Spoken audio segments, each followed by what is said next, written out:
In today's video, I'm going to teach you TradingView Tutorial 2026 for beginners. In this part of the tutorial, we're going to focus on adding and using the RSI, which stands for Relative Strength Index. This is one of the most popular indicators for beginners because it helps you understand momentum and whether a market may be moving too far in one direction. To get started, go to the top toolbar and click on Indicators. Once the Indicators window opens, type RSI or Relative Strength Index into the search bar. When you see it appear in the list, click on it to add it to your chart layout.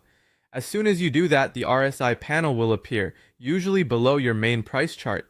Now let's talk about what you're looking at. The RSI moves on a scale from 0 to 100, and the two most important zones for beginners are 70 and 30. When the RSI moves above 70, that usually signals overbought conditions. In simple terms, it can mean the price has risen strongly and may be due for a pause or pullback. When the RSI drops below 30, that usually signals oversold conditions, meaning the price may have fallen too aggressively and could be ready for a bounce. These levels do not guarantee a reversal, but they give you useful context when reading the chart.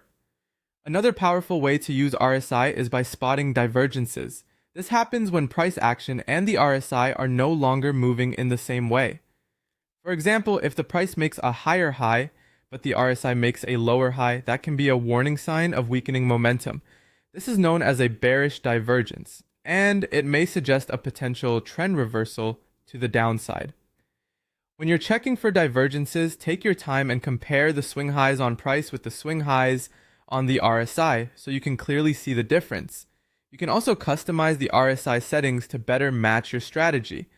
To do that, click the gear icon on the RSI indicator. Inside the settings, you'll find the length input, which is set to 14 by default. This is the standard setting and works well for many traders, but you can adjust it depending on how sensitive you want the indicator to be.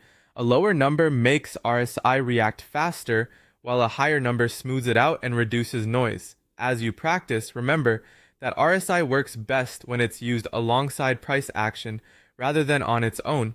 Keep your chart clean, study how RSI behaves in different market conditions, and over time it will become much easier to read with confidence.